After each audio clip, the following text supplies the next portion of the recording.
Hey everybody, my name's Melissa and today we're going to be talking about a movie that has some really bad disability representation. And I mean really bad. So today we are going to be talking about Disney's 2022 remake of Cheaper by the Dozen.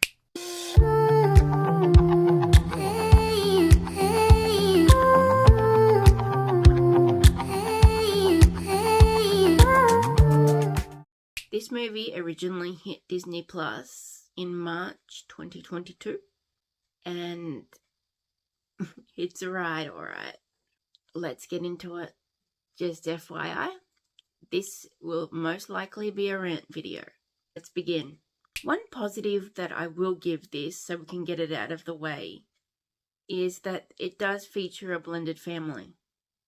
Now, a blended family by definition is when two parents come together, have kids, but they have kids from a previous relationship. That is a positive. What they do with that is not a positive. So we're going to get to the main focus of this video, and that is Harley. Harley is a teenage girl with a physical disability within a huge family. This on its own wouldn't necessarily be a bad thing, but because this movie tries to juggle too many themes at once and doesn't nail all of them, is one of the things that gets thrown by the wayside. Now, Harley as a character is not a pleasant person. One of the things this movie does is portray needing help with a disability as a bad thing. So after a few things happen within this movie, the kids have to go to a new school. This boy comes up to them and asks if they need help, like you normally would if you're in an area where you're new. This is portrayed as Harley taking it the wrong way. Now, I felt bad for this boy.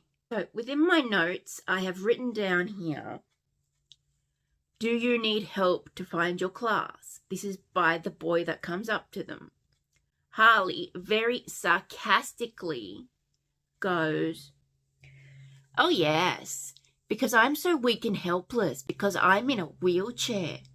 The boy just looks back at her and goes, that's not what I meant, before she pops a wheelie and goes off. Why? Why do this? That is not positive. That is not a good thing. There are so many things that are wrong with Harley's characteristics. There are so many things with how disability is represented within her. Having someone help you isn't a bad thing. Yes, there are ways that other people can help that don't seem less patronizing, or just help without asking first. He does ask. He asks if she needs help to find her new class. And she sarcastically replies, oh, no. I'm no weak and helpless little babe. That wasn't what he meant. And this is just one problem within a multitude of problems. And just FYI, this isn't how you do someone with a disability. You put this kind of thing in a movie that has so many themes that it's trying to juggle and that it doesn't nail any of them. The mum's black. It's a blended family of biracial children. Yes, I get that the world we live in, even within now 2023, isn't an accepting place for some people. I get it. But you're trying to juggle race issues, disability, and I'm not necessarily sure you're landing on any of them.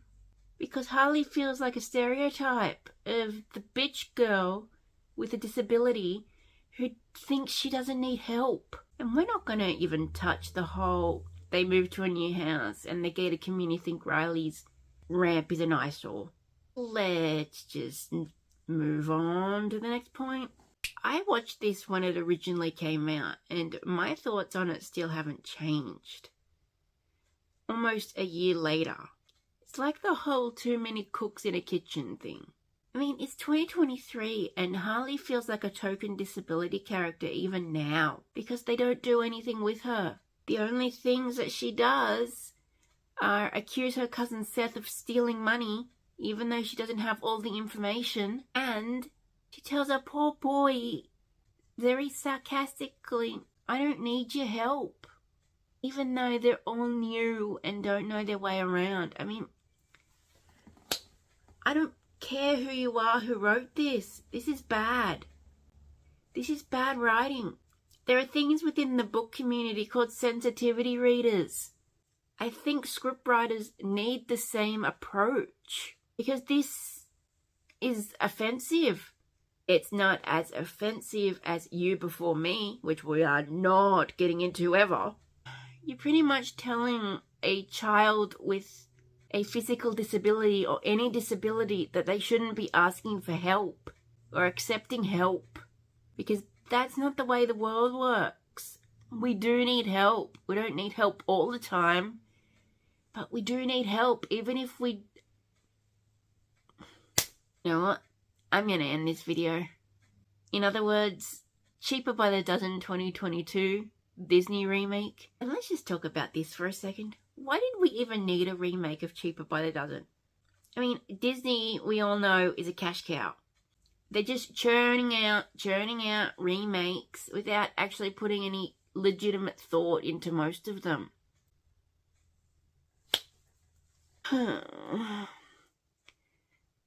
So within that, what have we learnt today? That Disney needs sensitivity readers for scripts. They need to do better research on the disability community. They need to actually hire an actor with that disability so it comes off as more authentic. I need to tell you guys, a disability is not a monolith. Or because one person has a physical disability and the other has another doesn't mean their problems are the same. We don't see Harley struggle with anything other than being a sarcastic bitch. In all honesty, I prefer the 2003 version with Steve Martin, Bonnie Hunt and Hilary Duff one, because that handled things a lot better than this hunk of turd. This gets the Golden Turd Award. I'm not the only person who thinks that. I actually came across a video last night after I rewatched this that does actually touch on Harley a bit, and they couldn't remember her name. All they could remember is that she was that horrible character in a wheelchair who treated people badly. Anyway, I'm done. Thank you for watching this rant video. I'll be back next week with something a little more lighter. I hope you're having a nice day wherever you are in the world, and I'll see you next time. Bye.